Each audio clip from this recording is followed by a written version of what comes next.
In the Shorts Wars Season 1 Q&A stream, all of the creators were pretty adamant about the fact that we missed out on a lot of lore within the series, which makes a lot of sense considering it was a new RG and the main way people found out about it was through scrolling through the YouTube Shorts page. But with the promise of Season 2 on the way, I'm determined to find out what we lost along the way.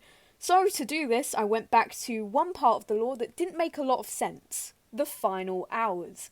Now, I know this was a long stream, so a lot of you probably haven't watched it all the way till the end. So if you missed it, here's the important things I found that happened. Judging by the lighting and the situation, this seems to take place right after he accepted the clone VPN offer, which was on the 18th of July.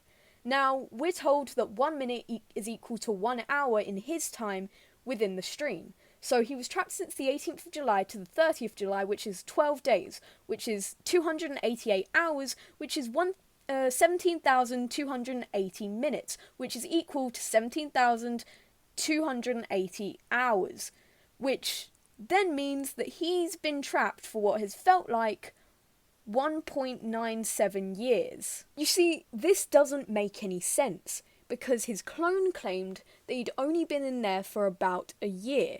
So either my math is off, or there was a gap in time between him accepting the offer and him being in the stream. Then we move on to the rest of the stream, which I admit had a few odd moments. I'm just now kind of realizing that I haven't had to eat or drink anything. I have no clue how long I've been in here, but it's definitely been a while. And I haven't had to eat or drink or even use the bathroom for that matter. How does that even work? Here's something in the stream that confused me greatly. Failure admits that he realises he hasn't eaten or drank water since he's been in there, which for him feels like a whole year or two. Now this... I haven't had to eat or drink anything.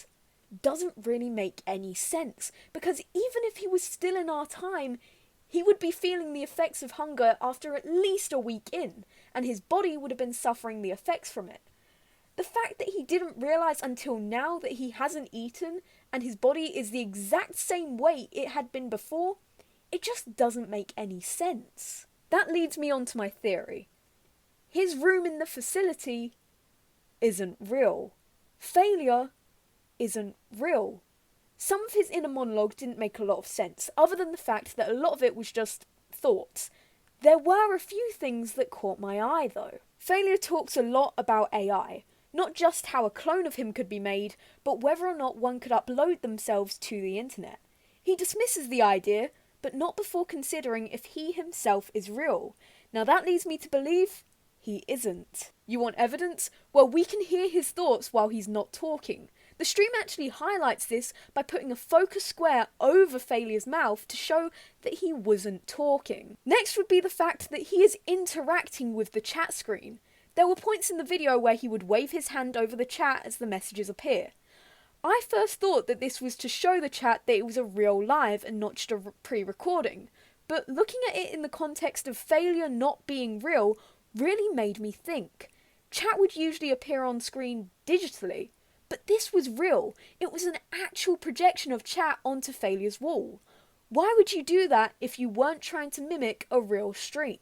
And there was the fact that he is blue. Not just a blue light, he is blue. He says so in the stream.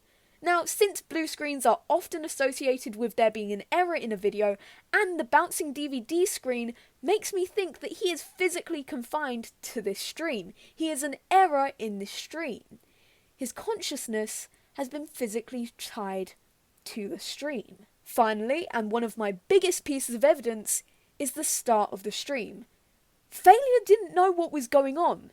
This was him in normal lighting, and he didn't know what was going on. He makes a comment of having no idea that the stream was even scheduled, and then it cuts to the boss and clone Failure talking, and then to Failure. Clone VPN may not have succeeded in placing the consciousness within a clone, because if they had, it would have been difficult to control them, but no one ever said anything about keeping the mind and the clone separate. And if you think about it, it's actually really smart on Clone VPN's side, or Clone Failure's side since he came up with the idea.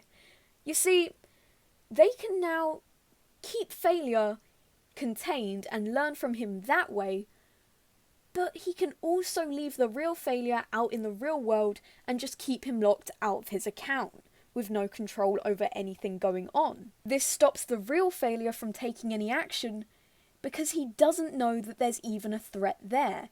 He just knows that he's been given $20,000 from a Clone VPN sponsorship. What do you guys think? Do you find this theory plausible? If so, please do subscribe and I'll see you guys in the next video. Bye!